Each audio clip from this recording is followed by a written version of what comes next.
Okay class 10 आज हम लोग सेक्शन फार्मूला का पार्ट 2 स्टार्ट करते हैं। ओके क्वेश्चन नंबर 16 से हम लोग सेक्शन फार्मूला शुरू करते हैं क्योंकि क्वेश्चन नंबर 14 तक ऑलरेडी हम लोग फर्स्ट पार्ट में कर चुके थे।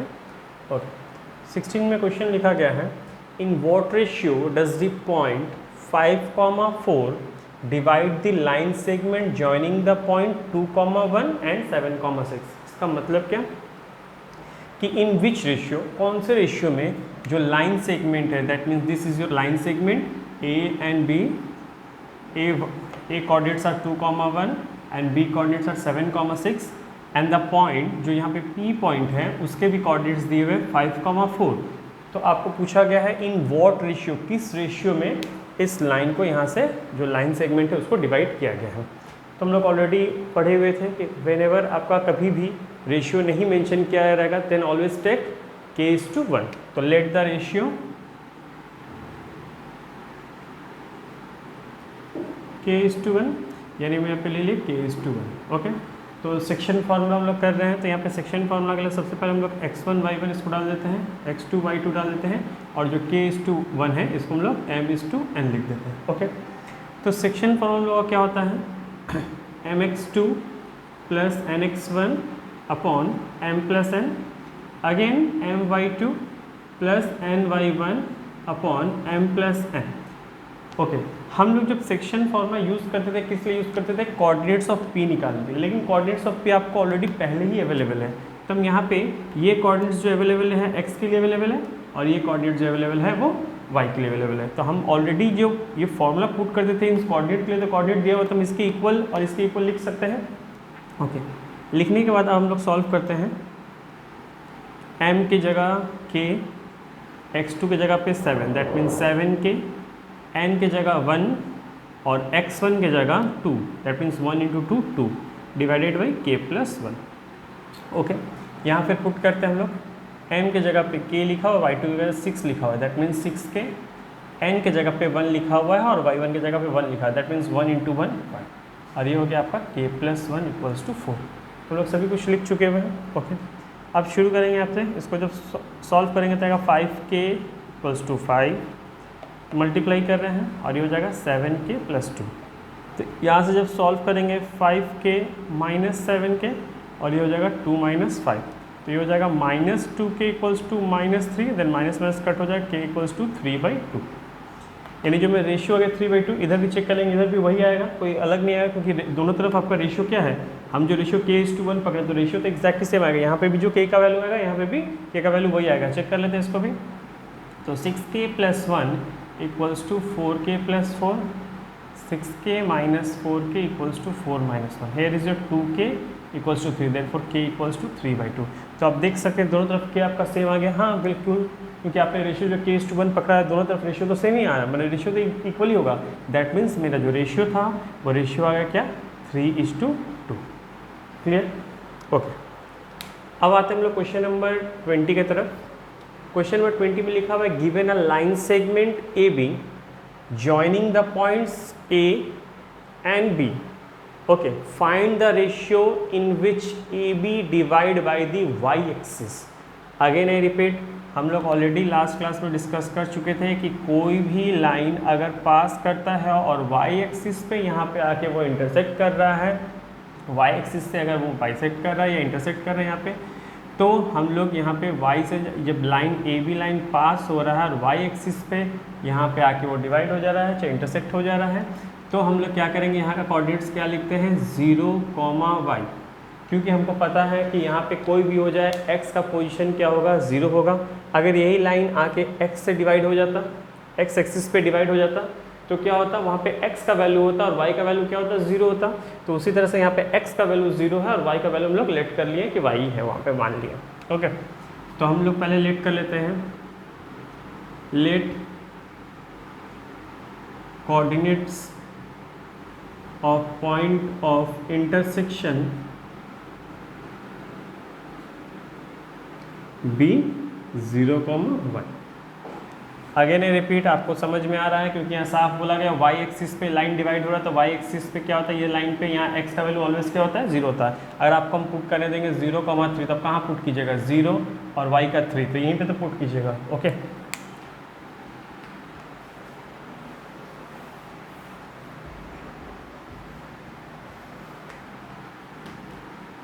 हम लोग लेट कर चुके हैं। जो मेरा लाइन है गिवन है लाइन सेगमेंट ए बी हम ड्रॉ कर लेते हैं। This is your A and B. A के कोऑर्डिनेट्स दिए हुए हैं -4,6 और बी के कोऑर्डिनेट दिए हुए हैं 8,-3। ओके, फिर यहाँ पे आपको कहा गया है ये रहा आपका पॉइंट। रेशियो भी मेंशन नहीं है तो हम रेशियो को भी लेट कर ले। लेट द रेशियो भी k:1 और यहाँ जो कोऑर्डिनेट है उसको भी हम लोग लेट कर लिए हैं 0,y। तो मेरा क्या क्या मिल चुका हुआ x1 और y1, ये x2 और y2 और ये मिल चुका मेरा m:n, सब में हमको अवेलेबल है। तो हम लोग लेट वो भी कर लेते हैं। And the ratio B k:1 let कर लिए। ओके, हम फॉर्मूला लिखते हैं mx2 plus nx1 by m plus n, my2 plus ny1 by m plus n। Okay, ये जो सेक्शन फॉर्मूला लिखते थे हम किसके लिए लिखते थे? इस कोऑर्डिनेट को निकालने के लिए। तो एक कोऑर्डिनेट तो मेरा ऑलरेडी यहाँ पे हम 0 एक को माने हुए और एक को y माने हुए। क्लियर? तो 0 इक्वल्स टू m के जगह पे हम k लिख दिया और x2 के जगह पे क्या लिखा हुआ 8, that means 8k plus n के जगह पे 1 और x1 के जगह पे -4, दैट मीन्स 1 इंटू -4 इट्स -4। तो यहाँ पे -4 डायरेक्ट लिख दे रहे हैं और ये हो गया k प्लस 1। ओके, तो ये यहाँ से इंटू हो तो क्या हो जाएगा 0, that means 8k -4 equals to 0। तो 8k इक्वल्स टू क्या हो जाएगा 4, देयरफॉर k इक्वल्स टू 4/8 यानी 1:2। यानी मैं रेशियो आ चुका है, जो रेशियो हम लोग k:1 पकड़े तो कितना रेशियो हो गया है 1:2। अब हम यहाँ पे क्या कर रहे हैं 1:2 लिख दे रहे हैं। ओके, और यहाँ पे अब m के जगह ये 1 पकड़ेंगे 1 और y2 के जगह पे -3, that means 1 into -3 is -3। Okay, then plus और n के जगह पे 2 पकड़ेंगे क्योंकि रेशियो मेरा आ चुका हुआ है और y1 के जगह पे 6 लिखा हुआ है, दैट 2 इंटू 6 इट्स 12 और ये हो गया 1 + 2 क्योंकि m प्लस n ये 1 + 2 इक्वल्स टू यहाँ दिया हुआ है। तो ये हो गया 9/3 इक्वल्स टू y, तो y इक्वल्स टू हो गया 3। इसका मतलब लोग क्या समझ में आया, जो मेरा रेशियो था वो रेशियो कितना आया 1:2 आया। यानी हम लोग का पहला आंसर निकल चुका है, नंबर 1 कंप्लीट। नंबर 2 में पूछा गया है the coordinates of the point of intersection, यानी इंटरसेक्शन का पॉइंट जो था क्या पकड़े थे 0 पकड़े थे और y का आंसर क्या है 3। तो दैट मीन्स मेरा कोऑर्डिनेट आ गया 0,3। और थर्ड क्वेश्चन पूछा गया लेंथ ऑफ ए बी। तो लेंथ ऑफ ए बी यानी डिस्टेंस फार्मूला मोस्टली अब हम लोग का सिलेबस में नहीं है, लेकिन फिर भी उसको थोड़ा बहुत डिस्टेंस फार्मूला को ध्यान में रखते हैं हम लोग इसको भी कंप्लीट कर लेते हैं। ओके, डिस्टेंस फार्मूला करने वक्त सॉरी ये पॉइंटर डिलीट कर दूँगा, -4,6 था ये, तो ये हो गया x1 और y1। तो हम लोग डिस्टेंस फार्मूला लिख लेते हैं। डिस्टेंस फार्मूला आपको याद होना चाहिए A B equals to √x2 - x1 का whole square plus y2 - y1 का होल स्क्वायर। तो x2 यहाँ पे क्या है 8 और x1 क्या है -4, दैट मीन 8 -4 यानी 8 + 4 का square plus y2 - y1, y2 क्या है -3 माइनस y1 यानी क्या हुआ -6, यानी -3 - 6, -3 - 6 क्या हो गया -9 का स्क्वायर हो गया। तो ये हो गया 8 + 12 का स्क्वायर और ये हो गया -9 का स्क्वायर। तो ए बी 12 का स्क्वायर इज़ 144 एंड -9 का स्क्वायर 81, तो ये हो गया √25। तो ये हो गया आपका 15 स्क्वायर यूनिट्स, यानी ए बी का जो यहाँ से यहाँ लेंथ है वो कितना है 15 स्क्वायर यूनिट्स है। ओके, नोट कर लीजिए।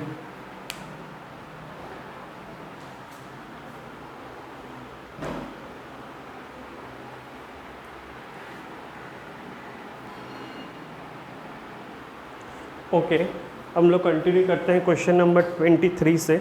ओके, तो क्वेश्चन नंबर 23 से हम लोग कंटिन्यू करते हुए पढ़ते हैं। लिखा हुआ है 3 consecutive vertices of a parallelogram ABCD, यानी 3 एक पैरेललोग्राम पर सबसे पहले हम लोग ड्रॉ कर लेते हैं। क्लियर?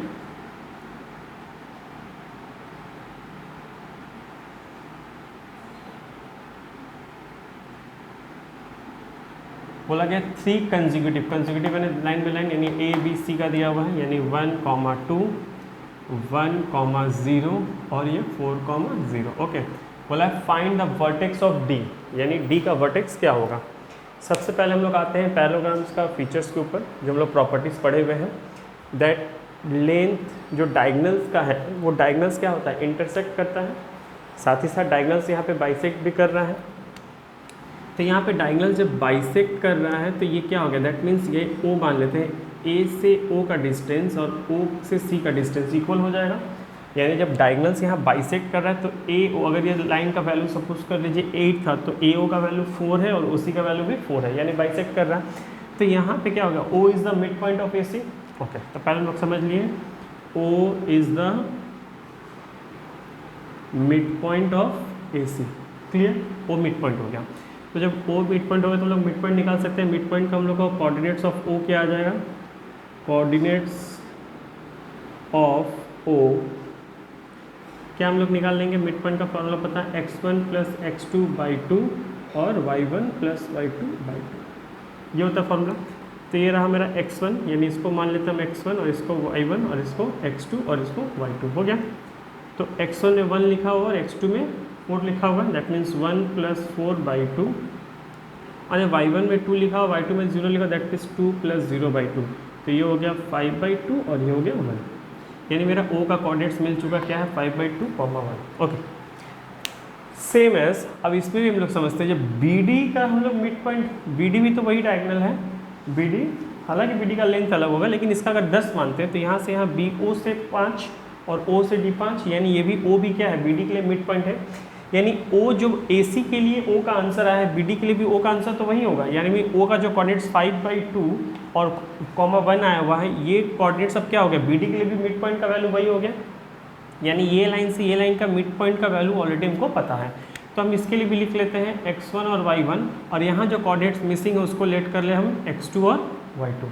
ओके, तो हम लोग सबसे पहले लेट कर लेते हैं, लेट कोऑर्डिनेट्स ऑफ D भी x2 और y2 इसको मान चुके हैं। ठीक है, तो जब हम इस लाइन से इस लाइन का मिड पॉइंट निकालेंगे, यानी BD का जब हम मिड पॉइंट निकालेंगे तो BD का मिड पॉइंट क्या होगा, O ही होगा। O और O का कोऑर्डिनेट्स हमको पहले से पता है। ओके, तो BD का जब हम मिड पॉइंट निकालेंगे, यानी मिड पॉइंट ऑफ BD जब निकाल रहे हैं तो वही फॉर्मूला लिखेंगे x1 + x2/2 और y1 + y2/2, ये लिख दिया। लेकिन अब ध्यान दीजिएगा, जो मिड पॉइंट हम लोग निकालने के लिए फॉर्मूला लगता है, लेकिन मिड पॉइंट तो ऑलरेडी हमको पहले से पता है, यानी 2 मिड पॉइंट हमको मिड पॉइंट तो पता है, यानी x के लिए और y के लिए। तो हम यहाँ पे इक्वल्स टू में लिख सकते हैं 5/2 और यहाँ इक्वल्स टू में क्या लिख सकते हैं 1 लिख सकते हैं। यानी ये जो फॉर्मूला मिड पॉइंट लिखते थे, मिड पॉइंट यानी O जो है BD का मिड पॉइंट जो O है और O का कोऑर्डिनेट्स हमको पहले से पता है, हम लोग निकाल चुके हैं AC की हेल्प से, तो वही यहाँ पे पुट कर दिया। अब यहाँ पे हम 5/2 इक्वल्स टू x1 की जगह हमने यहाँ 1 पकड़ा हुआ है, 1 लिखते हैं, और x2 की जगह पे हम x2 ही पकड़े हुए हैं तो x2 लिखते हुए /2, ये 2 कट हो गया, यानी 5 equals to 1 + x2, that means 5 - 1 equals to x2, therefore x2 equals to 4, यानी x2 यहाँ आगे जो कोऑर्डिनेट्स हम x2 पकड़े तो कितना हो गया 4 हो गया, यानी इसका पहला कोऑर्डिनेट हम लोग को मिल चुका होगा। अब सेकंड कोऑर्डिनेट की तरफ जाते हैं, y1 पे हमने क्या पकड़ा हुआ है 0 पकड़ा हुआ है, और y2 पे क्या है y2 ही लिखा हुआ है। ओके, y2 इक्वल्स टू 1, तो ये क्या हो जाएगा y2 इक्वल्स टू 2 हो जाएगा। दैट मीन्स हमको D का कोऑर्डिनेट पता चल चुका, एक हो गया 4 और एक हो गया 2। ओके, नोट कर लीजिए।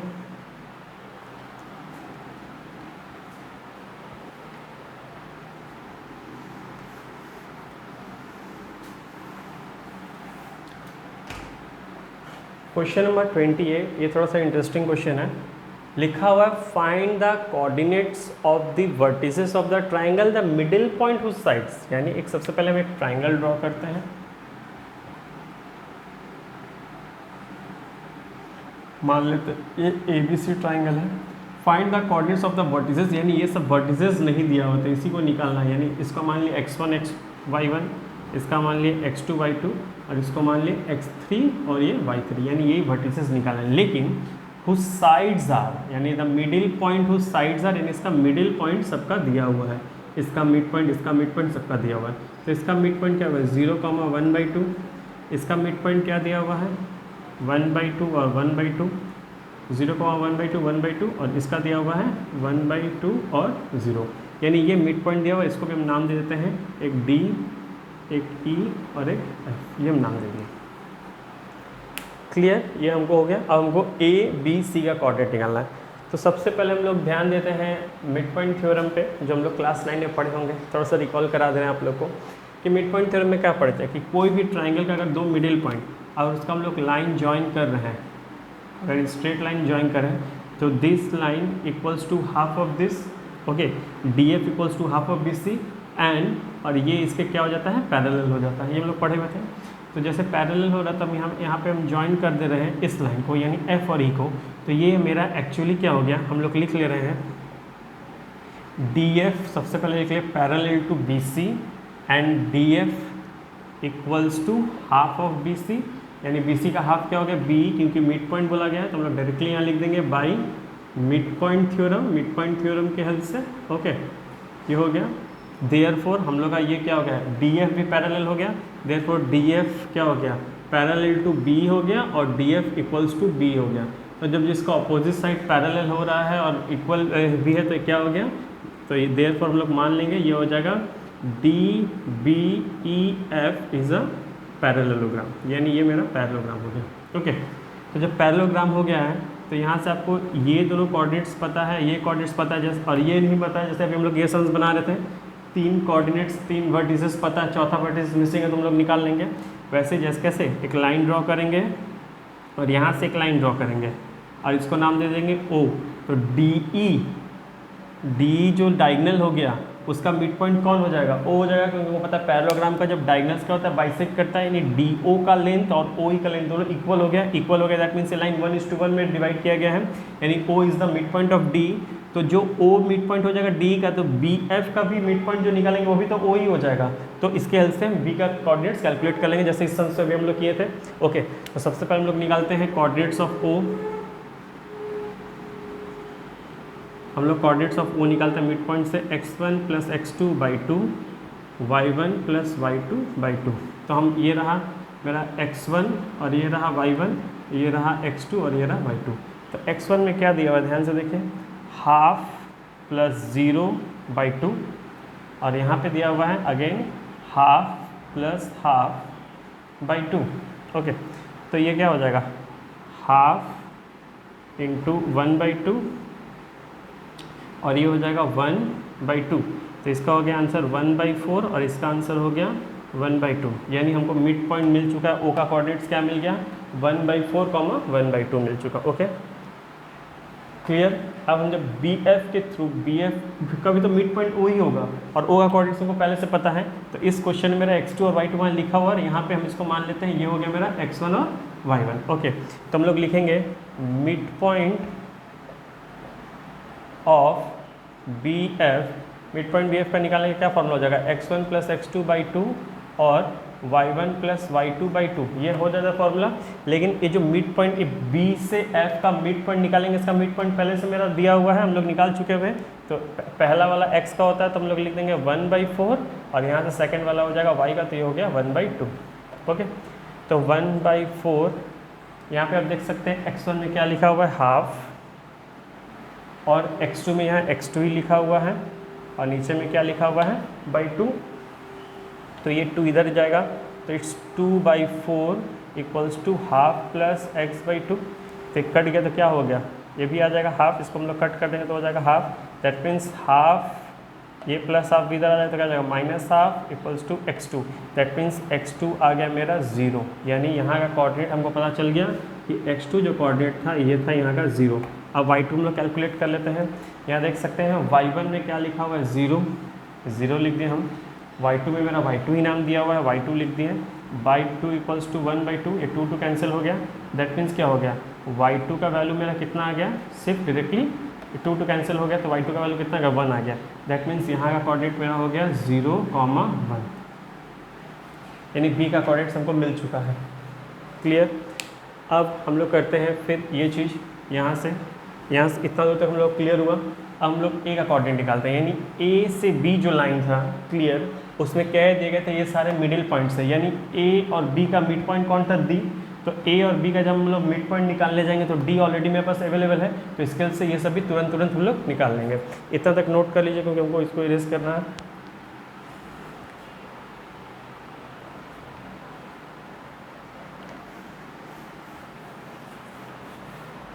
ओके, तो यहाँ से ए बी का मिड पॉइंट हम लोग जब निकालेंगे, यानी mid point of A B, तो उसका फॉर्मूला क्या हो जाएगा x1 + x2/2 और y1 + y2/2। लेकिन इसका मिड पॉइंट जब निकालने जा रहे हैं, इसका ए से बी का मिड पॉइंट ऑलरेडी डी दिया हुआ है, तो एक के इक्वल्स टू में लोग 0 लिख देंगे और एक के इक्वल्स टू में 1/2 लिख देंगे। क्लियर। तो 0 इक्वल्स टू यहाँ पे x1 की जगह x1 ही लिख रहे हैं और x2 की जगह यहाँ पे, क्योंकि ये x1 y1 है तो ये x2 और y2, तो x2 की जगह में यहाँ 0 लिख देते हैं बाई 2, तो 2 0, दैट मीन्स x1 का वैल्यू आ गया 0। और यहाँ पे 2 2 कैंसिल हो गया, y1 की जगह हम y1 लिख रहे हैं प्लस y2 की जगह यहाँ पे 1 दिया हुआ है और ये 2 हम कैंसिल करते हैं equals to 1, that means y1 equals to 1 minus 1 0। यानी हमको पता चल चुका है x1 का भी कोऑर्डिनेट 0 था और y1 का कोऑर्डिनेट भी 0 था, यानी दोनों यहाँ मिल चुका मेरा 0, 0। क्लियर? तो ये भी मेरा a पता चल गया, b पता चल गया। a का कोऑर्डिनेट्स क्या पता चल गया 0, 0 और b का कोऑर्डिनेट्स पता चल गया 0, 1। अब आते हैं c का कोऑर्डिनेट्स निकालने के लिए कि c का मेरा वर्टिसेस में जो c वर्टिसेस था उसका क्या होगा। तो हम लोग इसका भी सेम चीज़ करेंगे। देख सकते हैं आप यहाँ पे हम लोग मिड पॉइंट जब निकालने के लिए फॉर्मूला लिखते हैं तो a से c का अगर हम मिड पॉइंट जब निकालना चाहेंगे, a से c का मिड पॉइंट, तो मिड पॉइंट ऑलरेडी f दिया हुआ है तो इसके से निकाल लेते हैं। यानी हम लिखते हैं